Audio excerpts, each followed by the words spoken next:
Hello everyone, welcome back to NCERT vision and this is Lovely Pandey. हम लोग class 9 की science chapter 1 को पढ़ रहे थे, मैटर इन आवर सराउंडिंग्स। उसी को आज हम कंटिन्यू करेंगे। चैनल को आप सब्सक्राइब कर लेना, ये न्यू चैनल है। एंड हाँ, वीडियो को लाइक करना अगर आपको एक्सप्लेनेशन अच्छी लगेगी तो, ठीक है। एंड अपने फ्रेंड्स के बीच में शेयर करना वीडियो को। देखो, हम लैटेंट हीट को लेकर पढ़ रहे थे। Effect of change of temperature में हम पढ़े थे कि किस तरह से हम मैटर के स्टेट को चेंज कर सकते हैं, उसके टेम्परेचर को कम करके या ज़्यादा करके, ठीक है। उसमें क्या होता है इफ़ेक्ट हम देखे थे। चलो एक बार फिर से हम रिकैप कर लेते हैं कि effect of change of temperature में हम क्या देखे थे। हम देखे थे कि जो पार्टिकल्स होती है मैटर की, उसमें क्या होती है, काइनेटिक एनर्जी होता है, जिसके हेल्प से वो क्या करते हैं, मूव करते हैं। तो जब हम उसमें टेम्परेचर देते हैं, हीट देते हैं, तो ये जो काइनेटिक एनर्जी है वो क्या करती है, इंक्रीज़ कर जाती है। और जब काइनेटिक एनर्जी इंक्रीज़ कर जाएगी तो जो मूवमेंट है वो क्या हो जाएगी, और भी फास्ट हो जाएगी मूवमेंट, ठीक है।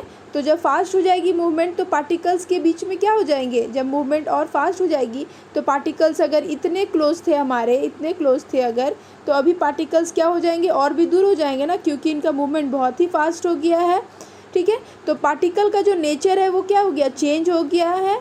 और हम जानते हैं कि नेचर का चेंज ही तो स्टेट का चेंज होता है। मैटर के स्टेट का चेंज का मतलब ही है क्या, कि उसकी पार्टिकल का नेचर चेंज हुआ है। सबसे ज़्यादा अगर मोशन में रहते हैं जिन पार्टिकल्स, कौन से स्टेट में, तो वो गैसीय स्टेट में सबसे ज़्यादा मोशन में रहते हैं। इसके कंपैरेटिवली कम मोशन में किस में रहते हैं, लिक्विड स्टेट में। और अगर हम सॉलिड की माने तो सॉलिड में ऑलमोस्ट उनका जो स्पीड है वो बहुत ही नेग्लिजिबल होता है, बहुत ही कम होता है, ठीक है। एक दूसरे से वो क्या होते हैं, टाइटली क्लोज रहते हैं, ठीक है। तो ये हम पढ़े थे effect of change of temperature में, ठीक है। तो हम लैटेंट हीट पढ़ रहे थे। लैटेंट हीट हम देख रहे थे कि ये लैटेंट हीट क्या है। यहाँ पे देखो, हम क्वेश्चन कर रहे थे कि जब सॉलिड मेल्ट करती है तो उसका जो टेम्परेचर है वो सेम रहता है। तो so where does the heat energy go, जो हीट एनर्जी है वो कहाँ गया। यहाँ पे देखो, एक्सपेरिमेंट में चलते हैं। यहाँ पे हम क्या लिए थे, यहाँ पे हम आइस लिए थे एंड आइस को इस बीकर में डाले थे एंड मेल्ट कर रहे थे। तो हमसे यहाँ पे सवाल कर रहा है कि जब यहाँ पे सॉलिड मेल्ट किया, ठीक है, जब सॉलिड मेल्ट किया हमारा, मान लो कि अगर हम ऐसे एज्यूम करते हैं कि यहाँ पे हमारा इतना सारा पार्टिकल्स था इसका, ठीक है। अगर हमारा ये नीचे वाला पार्टिकल मेल्ट कर गया तो जो फर्दर हम लोग हीट दे रहे हैं उससे मेल्ट करने की जगह पे जो टेम्परेचर है बीकर का वो भी राइज़ करना चाहिए, ठीक है। यहाँ पे देखो, जैसे कि आइस का मेल्ट करने का टेम्परेचर कितना है, 0 डिग्री सेल्सियस, ठीक है। तो यहाँ पे ये आइस मेल्ट कर गई तो और भी जो फर्दर हम टेम्परेचर दे रहे हैं उससे मेल्ट तो करना चाहिए। उसके साथ साथ ये जो बीकर में जो हम थर्मामीटर लगा के इसका टेम्परेचर माप रहे थे, तो यहाँ पे 0 डिग्री सेल्सियस से और भी इंक्रीज़ करना चाहिए, बढ़ना चाहिए। तो उस तरह यहाँ पे नहीं हुआ, जो सिस्टम है उसका टेम्परेचर नहीं हुआ, बढ़ा नहीं, सिर्फ जो पार्टिकल्स है वो टूटते जा रहे हैं, ब्रेक कर रहे हैं एंड वो लिक्विड फॉर्म में बदल रहे हैं। तो वही आपको बोल रहा है कि ऐसा क्यों हुआ। यहाँ पे देखो, सबसे पहले एक और हम यहाँ पे फिर से पार्टिकल का जो नेचर होता है हम उसे रिकैप कर लेते हैं कि पार्टिकल का नेचर क्या होता है। उसके बाद हम समझेंगे कि यहाँ पे हीट के साथ क्या हुआ। यहाँ पे देखो, जो पार्टिकल्स होते हैं हम जानते हैं उनमें एक तरह का फोर्स होता है जिसे हम क्या कहते हैं, फोर्स ऑफ अट्रैक्शन। पार्टिकल्स के बीच में फोर्स ऑफ अट्रैक्शन होता है जिसके कारण वो एक दूसरे के क्लोज रहते हैं, ठीक है। अगर ये फोर्स ऑफ अट्रैक्शन नहीं रहेगा तो पार्टिकल्स एक दूसरे के क्लोज नहीं रहेंगे, ठीक है, वो इधर उधर रहेंगे, रैंडम रहेंगे, ठीक है। तो ये जो हम लोग जब भी अगर हीट दे रहे हैं यहाँ पे सॉलिड को लिक्विड में बदलने के लिए, या फिर हम बोल सकते हैं कि स्टेट को चेंज करने के लिए जो हम यहाँ पे हीट दे रहे हैं, वो क्या हो रही है, पार्टिकल्स उसी हीट को यूज़ कर रहे हैं एंड ये जो बीच का जो फोर्स है, इनका जो बीच में जो फोर्स है उसे ब्रेक कर रहे हैं। फोर्स ब्रेक करने से क्या होगा कि ये देखो, ये यहाँ है, इनके बीच में इतना करीब है, इतना डिस्टेंस है, तो ये फोर्स तोड़ देंगे, एक दूसरे से दूर चले जाएंगे, ठीक है। तो इस तरह से उनका यहाँ पे जो नेचर है वो चेंज हो जाएगा, और जब नेचर चेंज होगा तो फिर स्टेट चेंज हो जाएगा, ठीक है। अगर ये लिक्विड है तो ये गैस में बन जाएगी, और अगर हम सॉलिड ले लें तो और भी क्लोजली लेना होगा यहाँ पे पार्टिकल्स को, तो यहाँ पे ये लिक्विड हो जाएगी, ठीक है। तो यही यहाँ पे होगा। जो हम फोर्स दे रहे हैं तो फोर्स कैसे दे रहे हैं, तो टेम्परेचर के थ्रू दे रहे हैं। यहाँ पे हम यहाँ पे हीट कर रहे हैं इसको, तो इसी तरह से इनको फोर्स मिल रहा है। तो जितने भी जो पार्टिकल्स हैं यहाँ पे वो उसको यूज़ कर लेंगे अपने बीच का जो फोर्स ऑफ अट्रैक्शन है उसे तोड़ने में, ठीक है। जब फोर्स ऑफ अट्रैक्शन टूटेगी तभी उनका जो स्टेट है वो चेंज होगा। तो ये जो सॉलिड है यहाँ पे हमारा कन्वर्ट हो रहा है लिक्विड में। अब यहाँ पे समझ में आ गया, जो एक्स्ट्रा हीट दिया वो फोर्स ऑफ अट्रैक्शन को तोड़ने में यूज़ हो गया, ठीक है। तो हम ये भी तो बोल सकते हैं ना कि जो पार्टिकल्स हैं यहाँ पे बीकर के, वो जो भी हम हीट दे रहे हैं, हीट एनर्जी, उस एनर्जी को वो अपने अंदर क्या कर ले रहे हैं, हाइड कर ले रहे हैं, ठीक है। हाइड कर ले तो सिस्टम को वो एनर्जी नहीं मिल रहा है क्योंकि पार्टिकल्स उसको यूज़ कर ले रहे हैं, ठीक है। तो इस तरह से जो लैटेंट का मतलब ही क्या होता है, हिडन। लैटेंट का मतलब ही होता है हिडन। यहाँ पे देखो, the word latent means hidden. Latent का मतलब ही क्या होता है, छिपा हुआ, ठीक है। तो इस तरह से जो भी हम एनर्जी प्रोवाइड कर रहे हैं वो पार्टिकल्स अपने अंदर हाइड कर ले रहा है, जिससे टेम्परेचर सिस्टम का नहीं बढ़ रहा है। तो जो हाइड कर रहा है टेम्परेचर को, उसी को हम क्या कहेंगे, लैटेंट हीट कहेंगे, ठीक है, छिपा हुआ हीट। जैसे कि मान लो आप मार्केट जा रहे हो और आपको मम्मी बोली है सब्जी लाना है, 100 रुपीज़ दिया गया है आपको, और आप गए और बीच में आपको आइसक्रीम का स्टॉल मिल गया और आप आइसक्रीम खा लिए और मम्मी को झूठ क्या बोल देंगे कि जो सब्ज़ी है वो नहीं मिली, ठीक है। आप घर आएंगे और बोलेंगे कि सब्ज़ी नहीं मिली, तो मम्मी तो मार्केट नहीं जा रही, उसको तो पता नहीं है कि सब्ज़ी वाला आज आया था या नहीं, ठीक है। तो आपने क्या किया, 100 रुपीज़ को हाइड किया हुआ है मम्मी से, मम्मी को पता नहीं चला। तो सेम यहाँ पे उसी तरह से बीकर के साथ हो रहा है। बीकर को एनर्जी तो मिल रहा है लेकिन उसके पार्टिकल्स उस एनर्जी को क्या कर ले रहे हैं, हाइड कर ले रहे हैं, छिपा ले रहे हैं। इसलिए जो सिस्टम है उसे एनर्जी नहीं मिल रहा है, ठीक है। सिस्टम को पता ही नहीं चल रहा है एनर्जी का, ठीक है। तो इसलिए उसका जो टेम्परेचर है वो नहीं बढ़ रहा है। अब तो आपको अच्छे से क्लियर हो गया होगा लैटेंट हीट क्या होती है। यहाँ पे देखो, लैटेंट हीट ऑफ फ्यूज़न एक टर्म आया है। ये जो लैटेंट हीट ऑफ फ्यूज़न है वो क्या होता है, यहाँ पे देखो, the amount of heat energy that is required to change 1 kg of solid into liquid at atmospheric pressure at its melting point is known as the latent heat of fusion. Fusion का मतलब ही क्या होता है, solid से liquid में बदलना। Solid से liquid में बदलना, उसी को हम क्या कहते हैं, उसी को हम फ्यूज़न कहते हैं। तो लैटेंट हीट ऑफ फ्यूज़न क्या हो जाएगी, उतनी एनर्जी जो कि किसी 1 kg सॉलिड को लिक्विड में बदलने के लिए काम आती है, ठीक है। और उस समय जो टेम्परेचर हमारा रहेगा वो मेल्टिंग पॉइंट रहेगा। कहने का मतलब कि जो भी सॉलिड मेल्ट करने में उसका जितना भी टेम्परेचर होता है, अगर हम आइस की ले लें तो आइस जब वाटर में कन्वर्ट होती है, सॉलिड से लिक्विड यहाँ बदल रहा है, तो उसका 0 डिग्री सेल्सियस होता है मेल्टिंग पॉइंट। लेकिन ये सभी सॉलिड्स के साथ नहीं होता है ना, यहाँ पे तो हमने आइस लिया है, बहुत सारे अलग अलग सॉलिड्स हैं तो उनका मेल्टिंग पॉइंट अलग होगा। तो बोल रहा है हमको कि जो भी लेंगे हम मेल्टिंग पॉइंट पे लेंगे एंड एटमॉस्फेरिक प्रेशर पे लेंगे। तो उस केस में जितना एनर्जी हमें देना होगा उस सॉलिड को लिक्विड में बदलने के लिए, उसी को हम लैटेंट हीट ऑफ फ्यूज़न कहते हैं। अब यहाँ पे देखो, एक नया टर्म आया है, एटमॉस्फेरिक प्रेशर। एटमॉस्फेरिक प्रेशर क्या है, आगे हम एक्सपेरिमेंट में भी पढ़े थे। जो एटमॉस्फेरिक प्रेशर क्या है, यहाँ पे देखो बुक में भी लिखा हुआ है, उसे हम एक बार देख लेते हैं। यहाँ पे देखो, एटमॉस्फेरिक प्रेशर क्या है। जो एटीएम होती है हमारी एटमॉस्फेयर, वो क्या होती है, यूनिट है प्रेशर एग्जर्ट करने का। जो भी गैस एग्जर्ट करता है प्रेशर, उसको मेज़र करने का जो यूनिट है उसे हम क्या कहते हैं, एटीएम कहते हैं और एटमॉस्फेयर कहते हैं, ठीक है। जो प्रेशर का जो यूनिट है उसे हम क्या कहते हैं, पास्कल कहते हैं, पीए। जो प्रेशर का यूनिट है उसे हम क्या कहते हैं, पास्कल कहते हैं। एंड 1 एटमॉस्फेयर का वैल्यू जो है हमारा कितना होता है, 1.01 इंटू 10⁵ पास्कल होता है, ठीक है। अब हम पढ़ेंगे एटमॉस्फेरिक प्रेशर है क्या। जो भी एयर एटमॉस्फेयर पे, ये हमारा एटमॉस्फेयर हो गया, तो जो भी एयर एटमॉस्फेयर पे प्रेशर एग्जर्ट करती है उसे हम क्या कहते हैं, एटमॉस्फेरिक प्रेशर कहते हैं, ठीक है। जो एटमॉस्फेरिक प्रेशर है वो बोल रहा है आपको कि क्या लिया गया है, कहाँ लिया गया है। तो देखो, जो सी लेवल होती है ना, अगर देखो, अगर हम लोग आस पास देख ले तो एयर जो है वो नेचुरल नहीं है, उसमें बहुत सारे पार्टिकल्स हैं, जैसे कि स्मोक है, डस्ट है, स्मोक है यहाँ पे, डस्ट है यहाँ पे, ठीक है। और फिर क्या है, जो भी जो स्मॉग है, बहुत सारा कुछ है, अदर फैक्टर्स है जो कि एयर के साथ ऐड हो जा रही है एंड उसके प्रेशर में भी क्या हो जाएगी, ये इसको हेल्प करेगी। ठीक है, इसका जो रोल है उसके प्रेशर में भी होगा जो हवा एटमॉस्फेयर पे एक्सर्ट करती है। तो इसलिए हमें कोई ऐसा प्लेस लेना होगा जहाँ पे एयर क्या हो, नेचुरल हो, वहाँ पे कोई और तरह का पार्टिकल एयर में मिक्स ना हो जो कि एक्सटर्नल फैक्टर बनेगी एटमॉस्फेरिक प्रेशर को बढ़ाने में। ठीक है, तो इसलिए हम लोग सी लेवल लेते हैं। ठीक है, हम लोग सी लेवल लेते हैं, वहाँ पे प्योर एयर है, कोई अदर फैक्टर्स नहीं है। ठीक है, तो जो सी लेवल पे एटमॉस्फेरिक प्रेशर होती है, हवा का जो प्रेशर होता है, उसी को हम एटमॉस्फेरिक प्रेशर मान के चलते हैं। ठीक है, उसी को हम क्या कहते हैं, नॉर्मल एटमॉस्फेरिक प्रेशर। यहाँ तक तो समझ में आ गया होगा अच्छे से एटमॉस्फेरिक प्रेशर क्या होती है, उसका यूनिट क्या है, PA पास्कल है। ठीक है, ये हमारा लैटिन हीट ऑफ फ्यूज़न था, हम पढ़ लिए थे, लैटिन हीट ऑफ फ्यूज़न हम पढ़ लिए थे। अब यहाँ पे देखो बोल रहा है so particles in water at 0 degree Celsius, और अगर हम केल्विन लेंगे तो 273 केल्विन, ये क्या है हम कल पढ़ लिए थे, have more energy as compare to particles in ice at the same temperature.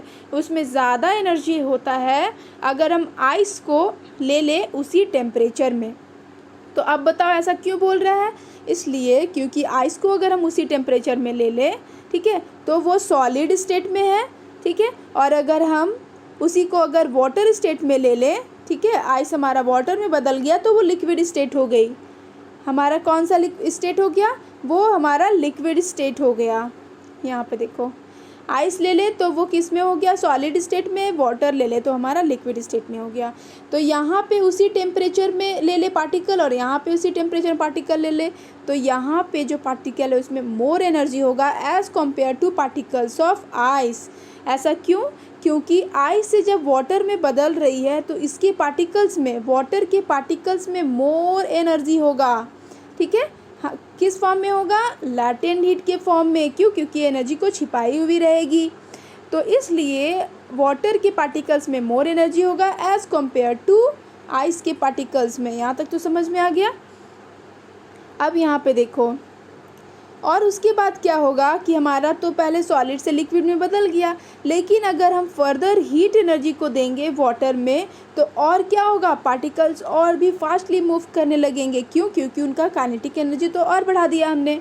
ठीक है, और एक ऐसा टेम्परेचर आ जाएगा जब पार्टिकल्स में इतने एनर्जी हो जाएंगे कि जितना भी उनका जो फोर्स ऑफ अट्रैक्शन था बिटवीन द पार्टिकल्स, ठीक है, उसको वो ब्रेक कर देंगे, तोड़ लेंगे। ठीक है, जैसे कि सॉलिड से लिक्विड में कन्वर्ट हुआ तो फोर्स ऑफ अट्रैक्शन क्या होगा, हमारा वीक होगा, लेकिन अभी जब हमने फोर्स प्रोवाइड किया तो जो फर्दर फोर्स ऑफ अट्रैक्शन टूट गया एंड पार्टिकल्स में और भी एनर्जी हो गया है, वो और भी इधर उधर मूव करने लगे। तो इस टेम्परेचर पे क्या हो जाएगी, लिक्विड बॉयल करना स्टार्ट करेगी एंड वो कन्वर्ट करेगी गैसियस स्टेट में। पहले सॉलिड से लिक्विड में हुआ एंड वो अब लिक्विड से गैसियस स्टेट में होगा। और वो जो टेम्परेचर जिस पे लिक्विड बॉयल करना स्टार्ट करेगी, ठीक है, यहाँ पे भी हम लोग एटमॉस्फेरिक प्रेशर लेंगे। कहने का मतलब जब हम लोग लिक्विड को बॉयल करेंगे तो उसमें कोई और अदर फैक्टर नहीं होगा, सिर्फ हवा का प्रेशर होगा, एटमॉस्फेरिक प्रेशर होगा। ठीक है, उसी को हम क्या कहते हैं, बॉइलिंग पॉइंट। उस टेम्परेचर को जब लिक्विड बॉयल करना स्टार्ट करेगी एट एटमॉस्फेरिक प्रेशर तो उसे हम बॉइलिंग पॉइंट कहते हैं। अब बॉइलिंग पॉइंट आपको यहाँ से समझ में आ गया बॉइलिंग पॉइंट क्या होती है। अब देखो बोल रहा है कि जो पार्टिकल्स होते हैं लिक्विड में वो बहुत ज़्यादा एनर्जी गेन करते हैं एंड एनर्जी गेन करने के बाद वो वेपर स्टेट में बदलते हैं, क्योंकि हमको पता है कि अगर वो एनर्जी गेन करेंगे तभी तो उनका जो फोर्स ऑफ अट्रैक्शन है वो टूटेगा, उनका जो मूवमेंट है वो और भी रैंडम हो जाएगा। ठीक है, और रैंडम हो जाएगा तो फिर वो क्या हो जाएगा, लिक्विड से गैसियस स्टेट में बदल जाएगा, क्योंकि पार्टिकल का नेचर बदल गया है। एंड हम जानते हैं पार्टिकल का नेचर बदलना मतलब स्टेट बदलना होता है।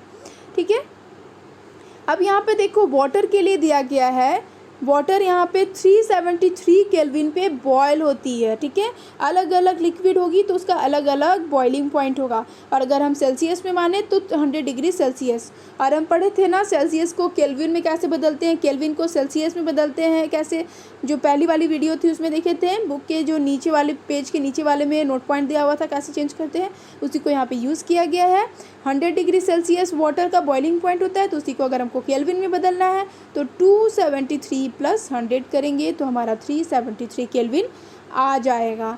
ठीक है, अब हम लैटेंट हीट ऑफ फ्यूज़न पढ़े थे ऊपर। यहाँ पे बोल रहा है कि लैटेंट हीट ऑफ वेपराइजेशन क्या होता है। यहाँ पे देखो लैटेंट हीट ऑफ वेपराइजेशन क्या होता है। अगर हमारा सॉलिड से लिक्विड में बदल रहा था तो हमें फ्यूज़न पता चला था, जो अमाउंट ऑफ हीट एनर्जी जो कि क्या कर रहा था, हम लोग दे रहे थे सॉलिड से लिक्विड में बदलने के लिए। ठीक है, तो उसी तरह से यहाँ पे क्या हो जाएगी, लिक्विड से गैसीय स्टेट में बदल रही है तो वेपराइजेशन हो जाएगी। क्यों, क्योंकि हम लोग इसको वेपर में बदल रहे हैं।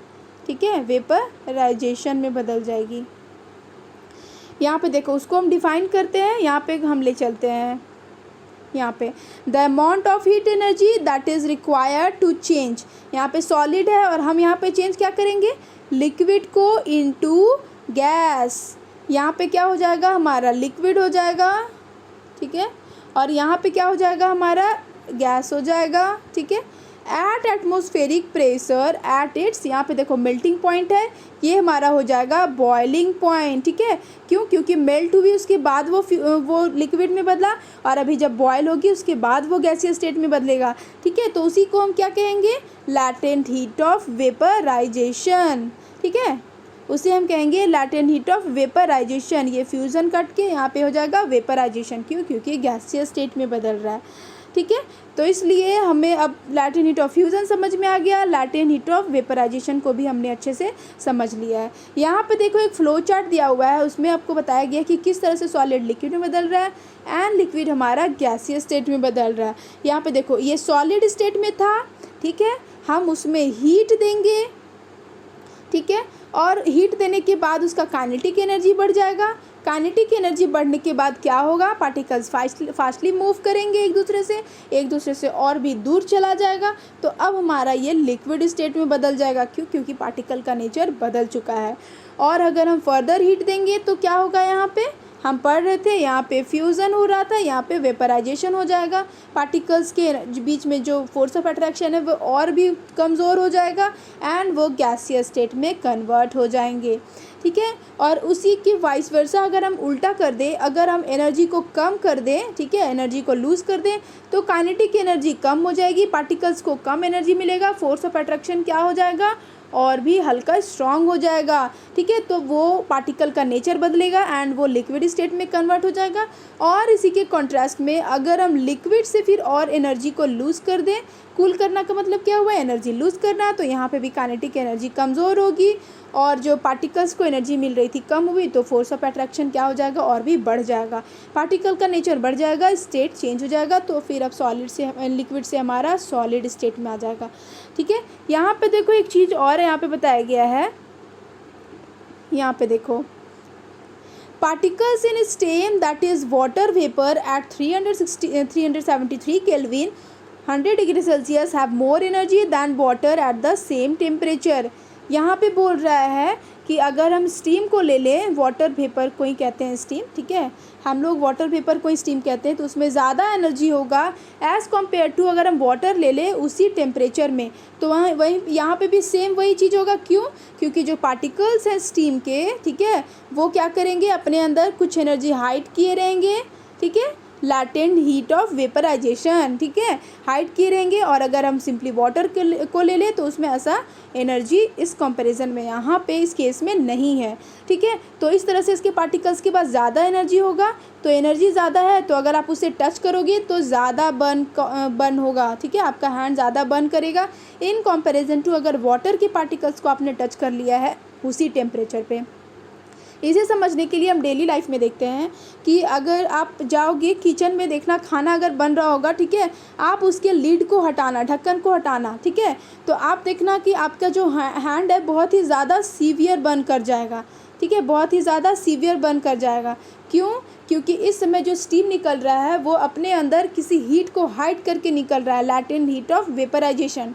ठीक है, और अगर आप वाटर आपके हाथ में गलती से आ जाए, 100 डिग्री सेल्सियस अगर टच हो जाए, तो देखना उसमें आपको उतना बर्न कॉज नहीं करेगा। ठीक है, तो क्यों, क्योंकि जो हिडन हीट था वहाँ पे यहाँ पे नहीं है। यहाँ से समझ में आ गया आपको। यहाँ पे देखो फ्लो चार्ट हमने देख लिया। सो हमने क्या क्या देखा कि मैटर का स्टेट चेंज होता है, इनटू अनदर स्टेट चेंज हो गया हमारा by changing the temperature. Temperature जब हम लोग चेंज करेंगे, हमने देख लिया अच्छे से। We have learn that substances around us change करते हैं फ्रॉम स्टेट सॉलिड से लिक्विड में।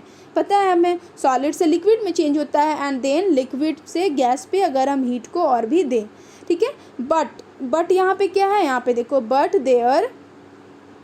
there are some that changes directly from solid state to gaseous state and vice versa without changing into liquid state। कुछ ऐसे भी change हैं जो कि सॉलिड से लिक्विड में ना जाकर गैसियस स्टेट में चेंज हो जाते हैं एंड गैसियस से वो क्या हो जाएंगे, वापस से सॉलिड में हो जाएंगे। जो बीच का जो लिक्विड स्टेट है वो नहीं आएगा। तो वो क्या होता है, हम उसे समझते हैं। यहाँ पे देखो उसे एक एक्टिविटी से समझाया गया है। पहले हम एक्टिविटी देख लेते हैं 1.3 क्या बोल रहा है। यहाँ पे देखो आपको सबसे पहले एक बर्तन लेना है, यहाँ पे चाइना डिश लिया गया है, ठीक है। उसके बाद फिर क्या कह रहा है आपको, यहाँ पे उस बर्तन में आपको अमोनियम क्लोराइड डाल देना है। ये अमोनियम क्लोराइड क्या होती है, अमोनियम क्लोराइड वाइट कलर की सॉल्ट होती है, ठीक है। वाइट कलर की सॉल्ट होती है जिसको मेनली फर्टिलाइज़र में यूज़ किया जाता है, ठीक है। तो यहाँ पे अमोनियम क्लोराइड का आपको एग्जांपल लिया गया है। अमोनियम क्लोराइड आप यहाँ पे ले लोगे। अमोनियम क्लोराइड लेने के बाद एक बर्नर लेना है जिससे हम हीट सप्लाई करेंगे, ओके। और हमें क्या करना है, कंडीशन कुछ डालना है कि एक हम इन्वर्टेड फनेल ले लेंगे। इसके ऊपर इन्वर्टेड फनेल का मतलब क्या होता है, जो फनेल होता है उसको उल्टा करके रख देंगे ताकि यहाँ पे प्लेट कवर हो जाए, ठीक है। और फिर क्या करेंगे, हम एक कॉटन प्लग लेंगे एंड कॉटन प्लग को यहाँ पे लेकर इसका जो माउथ है वहाँ पे डाल देंगे ताकि जो हम दे रहे हैं टेम्परेचर वो वापस बाहर ना निकले। तो जब हम टेम्परेचर देंगे तो क्या होगा, देखो हमारा बर्नर से जब हम हीट करेंगे तो ये जो अमोनियम क्लोराइड है वो यहाँ पे हीट कर जाएगी, गर्म होगी। एंड गर्म होने के बाद क्या होगा, यहाँ पे उसका जो है डायरेक्ट हमें गैसियस फॉर्म यहाँ पे मिलेगा हमको, ठीक है। गैसियस फॉर्म में मिलेगा एंड गैसियस फॉर्म में मिलने के बाद हम देखेंगे कि हमें यहाँ पे अमोनियम क्लोराइड जो था यहाँ से गायब हो गया और यहाँ से उठकर यहाँ पे आ गया, ठीक है। यहाँ से उठकर यहाँ पे आ गया। तो इस तरह से हम देखेंगे कि जो सॉलिड था वो बदल गया गैसियस स्टेट में एंड गैसियस से फिर वो बदल गया सॉलिड स्टेट में, ठीक है। तो इसी को हम क्या कहते हैं, वो टर्म कहते हैं। वो टर्म हम नीचे देखते हैं अच्छे से, ठीक है। यहाँ पे देखो बोल क्या रहा है, आपको अच्छे से समझ में आ गया कि ये जो सॉलिड था हमारा वो हमने हीट दिया तो वो वेपर स्टेट में कन्वर्ट हुआ एंड वेपर के बाद गैसियस के बाद सॉलिड से गैसियस में बदला एंड गैसियस से फिर से सॉलिड में आ गया। हमें यहाँ पे चाइना डिश में अमोनियम क्लोराइड ना दिख के हमें ये फर्नेल यहाँ पे हमें दिखेगा, ठीक है। तो यहाँ पे हम देखते हैं यहाँ पे क्या हो गया। यहाँ देखो यहाँ पे क्या हुआ कि जो स्टेट है वो डायरेक्टली चेंज हो गया सॉलिड से गैसियस स्टेट में without changing into liquid state and vice versa उल्टा हुआ, गैसियस से फिर से सॉलिड में चेंज हुआ। उससे हम क्या कहते हैं, सब्लिमेशन कहते हैं। अब आपको पता चला सब्लिमेशन क्या होता है। यहाँ पे देखो अगर कोई भी सॉलिड स्टेट से मैटर अगर गैसियस स्टेट में कन्वर्ट हो रही है या तो गैसियस से डायरेक्टली सॉलिड स्टेट में चेंज हो रही है तो उसे हम सब्लिमेशन कहते हैं, ठीक है। उसे हम सब्लिमेशन कहते हैं। और यहाँ पे हमारा वही हो रहा है कि सॉलिड से वेपर एंड वेपर से वापस यहाँ पे हमें सॉलिड दिखा, ठीक है। अब यहाँ पे देखो अगर आप अमोनियम क्लोराइड ले रहे हो तो आपको यहाँ पे एक्टिविटी करने का बोल रहा है, ठीक है। उसके बाद ही आपको समझ में आएगा। अगर हम ऐसा एग्जांपल ले लें जो कि हमको समझ भी आ जाए और कोई एक्सपेरिमेंट भी करने का ज़रूरत ना पड़े तो वो क्या हो सकती है, क्या हो सकती है बताओ, नेप्थलीन बॉल्स। नेप्थलीन बॉल्स देखे हो, नेप्थलीन बॉल्स को क्यों यूज़ करते हैं, कपड़े वगैरह को प्रोटेक्ट करने के लिए रखते हैं। देखना कभी मम्मी से पूछना या फिर आप तो बड़े हो गए आप भी देखे ही होंगे, हम उसे अपने गोदरेज वगैरह या फिर कपड़ों के बीच में रखते हैं ताकि उससे जो इंसेक्ट्स होते हैं वो मरते हैं, हमारा जो कपड़ा का जो स्मेल है वो ख़राब नहीं होता है, प्रोटेक्टेड रहता है कपड़ा। तो वो आप देखोगे कि आप अगर डालते हो नेप्थलीन बॉल तो वो ऐसा नहीं है कि आप डाल दिए और फिर आप उसको 6 मंथ्स के आप डाल दिए 2 गोली और 6 मंथ्स के बाद देख रहे हैं तो आपको वापस वही मिलेगा, नहीं। आप जाओगे वहाँ पे देखने के लिए तो आपको यहाँ पे कुछ नहीं मिलेगा, गायब रहेगा। तो वो क्या होती है, वो जो सॉलिड फॉर्म में रहती है, ये जो सॉलिड फॉर्म में वो डायरेक्टली गैसियस फॉर्म में कन्वर्ट हो जाती है एंड एयर में मिल जाती है, ठीक है। एयर में मिलेगी तभी तो हमारा जो जिस काम के लिए उसे यूज़ कर रहे हैं उसका यूज़ होगा, वो कपड़े को प्रोटेक्ट रखेगा, ठीक है, प्रोटेक्ट रखेगा। क्यों? क्योंकि एयर के पार्टिकल्स के साथ जाके वो मिक्स हो जाता है। यहाँ से समझ में आ गया आपको नेपथलीन बॉल्स। और कोई दूसरा एग्जांपल जिसमें सब्लिमेशन होता है, कैम्फर। कैम्फर में भी क्या होता है, कैम्फर में भी सब्लिमेशन होता है, ठीक है, कैम्फर में भी सब्लिमेशन होता है। कैम्फर को हम लोग जानते हैं पूजा में इस्तेमाल किया जाता है, हिंदी में इसे क्या कहते हैं, कपूर कहते हैं, हम इसे पूजा में इस्तेमाल किया जाता है। उसमें भी सब्लिमेशन होता है, वो डायरेक्ट सॉलिड से गैसियस स्टेट में चेंज हो जाती है। देखते हो पूजा करते हो आप और कैम्फर को लेते हो और जब हम उसे जला देते हैं तो वो कुछ देर के बाद क्या हो जाती है, हमें यहाँ पे कुछ भी नहीं मिलेगा, हमारा जो जिस कंटेनर जिस चीज़ में हम उसको लिए हैं यहाँ पे हमको नहीं मिलेगा।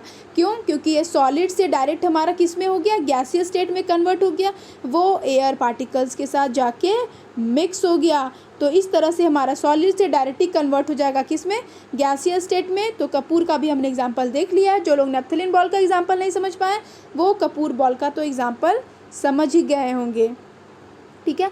आज का जो हमारा मेन टॉपिक है वो क्या है, effect of change of pressure. अभी हमने effect of change of temperature पढ़ा था, अब हम पढ़ेंगे effect of change of pressure, कि अगर हम प्रेशर को चेंज कर दें तो किस तरह से मैटर का स्टेट जो है हमारा वो चेंज होगा।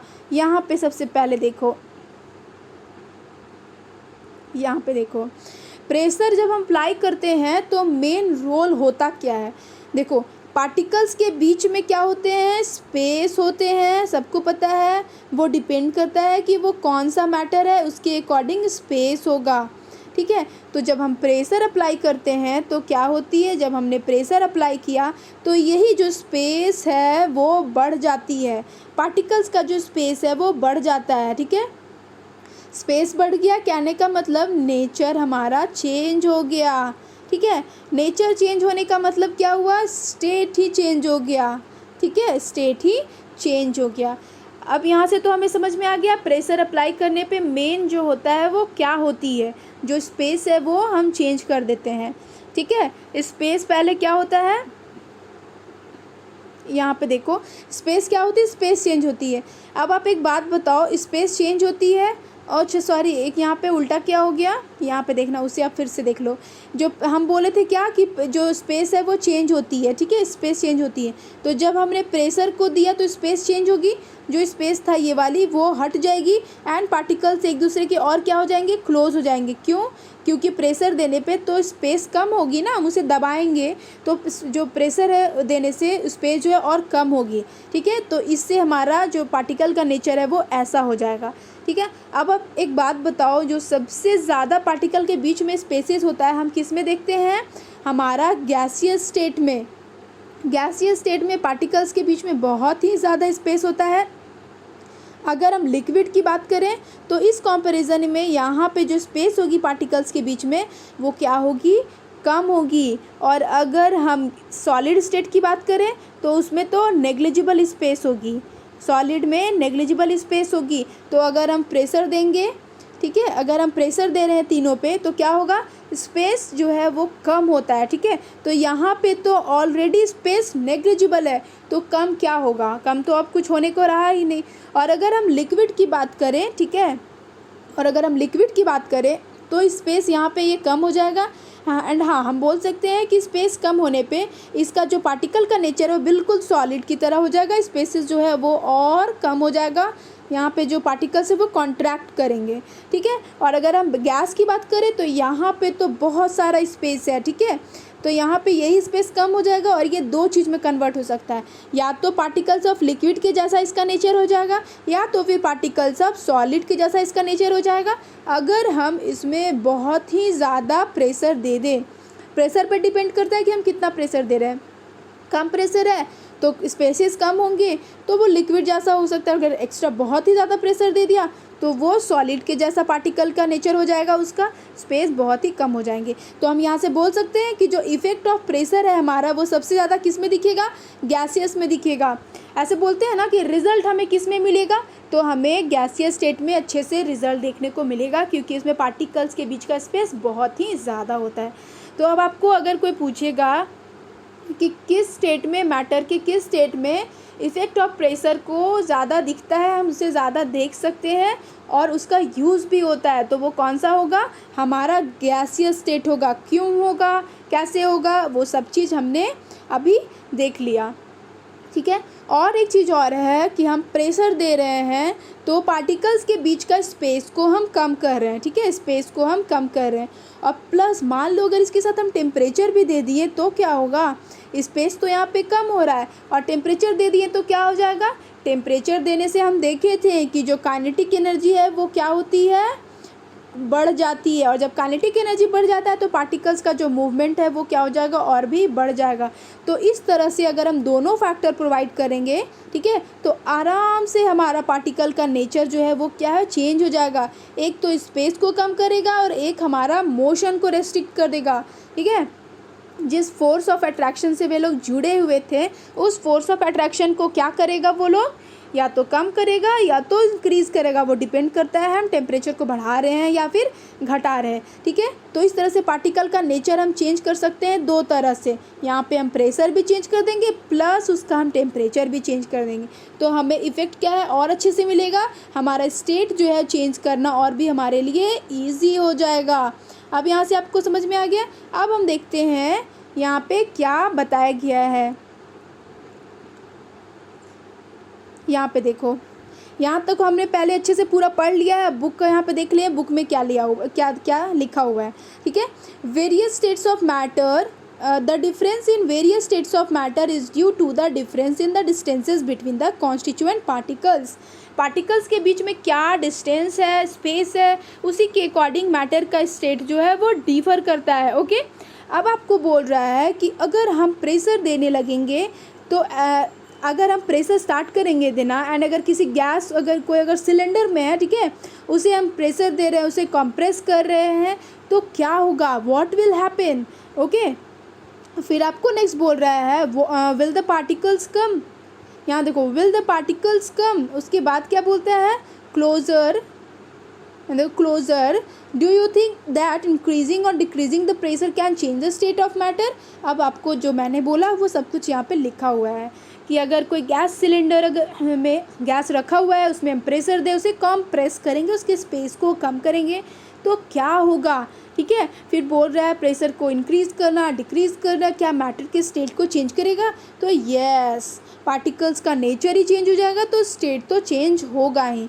तो इसे हमें ये पता चलेगा कि अगर हम गैस सिलेंडर में गैस ले लिए और उस पर अगर हम प्रेशर अप्लाई किए तो यहाँ पे देखो पार्टिकल्स के बीच का स्पेस कितना ज़्यादा है और यहाँ पे क्या हो गई, कम हो गई, और यहाँ पे तो और भी कम हो गई। हम प्रेशर अप्लाई कर रहे हैं विद द हेल्प ऑफ क्या, पिस्टन, पिस्टन के हेल्प से यहाँ पे हम प्रेशर अप्लाई कर रहे हैं और इस सिलेंडर में गैस लिया गया है। यहाँ से समझ में आ गया। तो इस तरह से स्पेस जो है पार्टिकल्स के बीच का कम हो गया। तो जब स्पेस कम होगी तो होगा क्या, वो गैसेस जो है वो लिक्विफाई हो जाएगी, दैट इज़ लिक्विड फॉर्म में हमें मिलेगी। जो गैसियस स्टेट था उसका वो कन्वर्ट हो जाएगा लिक्विड स्टेट में। यहाँ से समझ में आ गया। अब आपको बोल रहा है क्या आपने कभी कार्बन डाइऑक्साइड के बारे में सुना है, तो यस, कार्बन डाइऑक्साइड हम लोग क्या करते हैं, एक्सहेल करते हैं, लेकिन उसमें सॉलिड लगा दिया। क्या सॉलिड कार्बन डाइऑक्साइड के बारे में सुना है, सॉलिड कार्बन डाइऑक्साइड क्या होती है, यहाँ पे देखो, जो सॉलिड कार्बन डाइऑक्साइड होती है उसे हम ड्राई आइस कहते हैं, ठीक है, सूखी आइस कहते हैं, ऐसी आइस जो सूखी हुई है। मतलब आइस क्या होती है, अगर आप उसको टच करोगे तो आपका जो हैंड है वो गीला हो जाएगा, लेकिन ये तो ऐसा आइस है जिसको हम टच तो करेंगे लेकिन हैंड हमारा वेट नहीं होगा, हैंड हमारा क्या रहेगा, ड्राई रहेगा, इसलिए इसको ड्राई आइस का नाम दिया गया है। तो ये ड्राई आइस होती क्या है, यहाँ पे देखो, इसे स्टोर किया जाता है हाई प्रेशर में, ओके, हाई प्रेशर डाल के इसे क्या किया जाता है, स्टोर किया जाता है। तो जो सॉलिड कार्बन डाइऑक्साइड होती है यहाँ पे देखो, अगर हम सॉलिड कार्बन डाइऑक्साइड को, अच्छा पहले आप ये देख लो CO2 क्या होता है आपके दिमाग में, तब फिगर चलेगा कि हाँ सॉलिड CO2 होता क्या है। आप देखते हो कोई परफॉर्मेंस शो में जब कंटेस्टेंट आते हैं तो क्या होता है, स्टेज पे पूरा धुआं धुआं दिखता है हमें, ठीक है, स्मोक टाइप का लगने लगता है, वाइट स्मोक, ठीक है। तो वो क्या होती है, वो हमारी CO2 होती है सॉलिड फॉर्म में, ओके, वही हमारे CO2 होती है सॉलिड फॉर्म में, ठीक है। तो इसलिए हमें लगता है कि पूरा क्लॉडी क्लॉडी है, और जो कंटेस्टेंट है वो जो ड्राई रहते हैं, वो ऐसा नहीं है कि जैसे स्टेज पे आए हैं तो वो पूरा भीग के वापस स्टेज से जाएंगे, ऐसा तो नहीं होता है, वो सूखे रहते हैं। तो वो जो ड्राई आइस होती है वहाँ पे उसका यूज़ होता है परफॉर्मेंस को और भी अच्छा करने में, इन्हांस करने में। अब तो आपके दिमाग में चलेगा CO2 क्या होता है, सॉलिड CO2। अब इसे हम पढ़ते हैं फर्दर, इसके बारे में क्या कहा जा रहा है। जो सॉलिड CO2 है वो कन्वर्ट हो जाता है गैसियस स्टेट में अगर हम उसका प्रेशर को डिक्रीज़ करते हैं, ठीक है। और डिक्रीज़ कितना करेंगे, डिक्रीज़ कर देंगे एंड 1 ATM के बराबर लेते आएंगे, ओके। ATM यहाँ पे नहीं लिखा हुआ है, एटमॉस्फेयर लिखा हुआ है, लेकिन एटमॉस्फेयर बोलो या फिर ATM बोलो, ठीक है। यहाँ पे प्रेशर का टर्म आ रहा है। अब ये मत बोलना कि एटमॉस्फेयर क्या है, क्योंकि अभी जो वीडियो कंटिन्यू हो रहा है तो स्टार्टिंग में ही मैं बताई थी आपको कि एटमॉस्फेयर क्या है, ठीक है। ATM क्या है, एटमॉस्फेयर क्या है, पास्कल क्या है। तो फिर से अगर समझ में आया तो फिर से रिप्ले करके वापस वहाँ पे जाके और देख लेना, ओके। तो अगर हम प्रेशर को डिक्रीज़ कर देते हैं टू 1 ATM, तो वो लिक्विड स्टेट में ना आकर वो किस में कन्वर्ट हो जाती है, वो गैसियस स्टेट में कन्वर्ट हो जाती है। अब समझ में आ गया आपको कि स्मोक जो होता है उसको कैसे वहाँ पे लाया जाता है। जो सॉलिड CO2 होता है उसके प्रेशर को क्या किया जाता है, उस सॉलिड CO2 को अंडर हाई प्रेशर में स्टोर किया जाता है, जिससे वो डायरेक्टली सॉलिड से गैसियस स्टेट में कन्वर्ट हो जाता है, ठीक है। अब यहाँ पे बोल रहा है, हाँ ये इसी रीज़न है जब सॉलिड CO2 को हम ड्राई आइस कहते हैं। तो हम समझ गए हैं कि वो ड्राई आइस क्या होती है। यहाँ पे देखो, दस हम फाइनली बोल सकते हैं कि अगर हम प्रेशर को एंड टेम्परेचर जो है वो डिटरमाइन करती है कि मैटर का स्टेट क्या होगा, या वो लिक्विड में होगा, या वो सॉलिड में होगा, या तो फिर वो गैसियस स्टेट में हो गया। हम अच्छे से समझ लिए, सॉलिड जो मैटर का स्टेट होता है उसे हम दो तरह से चेंज कर सकते हैं, या तो उसके टेम्परेचर को चेंज कर दो आप, या तो उसके प्रेशर को चेंज कर दो आप, या प्लस टेम्परेचर एंड प्रेशर दोनों को अप्लाई कर दो आप, ठीक है। तो इस तरह से हमारा मैटर का स्टेट चेंज हो जाएगा। यहाँ पे देखो फ्लो चार्ट में आपको बताया जा रहा है inter conversion of 3 states of matter. 3 states of matter जो एक दूसरे में कन्वर्ट होते हैं उसी को बताया जा रहा है। अगर सॉलिड हमारी लिक्विड में कन्वर्ट हो रही तो उसे हम फ्यूज़न कहते हैं, ठीक है। और अगर हमारी लिक्विड अगर गैसियस में कन्वर्ट हो रही है तो उसे हम वेपराइजेशन कहते हैं। और अगर हमारी जो गैसियस है वो डायरेक्ट सॉलिड में चली जाती है, या जो हमारी जो सॉलिड है वो डायरेक्ट गैसियस स्टेट में चली जाती है, तो उसे हम क्या कहते हैं, सब्लिमेशन कहते हैं। यहाँ पे जो बीच का जो लिक्विड फॉर्म है वो नहीं आता है, ठीक है। और देखो एक और टर्म यहाँ पे दो टर्म आए हैं, सॉलिडिफिकेशन एंड कंडेंसेशन, जो कि हम ऊपर नहीं पढ़े हैं, तो उसे हम देख लेते हैं। ये सॉलिडिफिकेशन क्या होती है, यहाँ पे देखो, अगर हम किसी लिक्विड को लिए, ठीक है, और लिक्विड अगर हमारी सॉलिड में बदल रही है, ठीक है, तो उसमें क्या हो जाएगा, उसे हम सॉलिडिफिकेशन कहते हैं, ठीक है। और अगर हम कंडेंसेशन की बात करें तो अगर हमारी गैसियस स्टेट में हमने कुछ लिया है और वो डायरेक्टली हमें लिक्विड स्टेट में मिलेगा तो हम उसे कंडेंसेशन कहेंगे। अब कंडेंसेशन ऐसे तो आपको पूरा अच्छे से क्लियर नहीं होगा, इसका कुछ एग्जांपल देना होगा कंडेंसेशन का एंड सॉलिडिफिकेशन का, तभी आपको अच्छे से क्लियर होगा। क्योंकि कुछ भी पढ़ो तो उसका एग्जांपल ज़रूर पढ़ो, तो दिमाग में उसका क्या होता है, पता चलता है कि हाँ इस तरह से ये हो रहा है, तो अब समझ में आ गया, ठीक है। तो कंडेंसेशन एंड और सॉलिडिफिकेशन को और हम अच्छे से कल पढ़ेंगे, उसका एग्जाम्पल देंगे। इस वीडियो को यहीं तक रहने देते हैं। एक्सप्लेनेशन अच्छी लगी होगी तो वीडियो को लाइक कर लेना, चैनल को सब्सक्राइब कर लेना, अपने फ्रेंड्स के बीच में शेयर कर लो, ठीक है। Study at home comfortably with NCERT vision by Lovely Pandey. Okay, bye bye.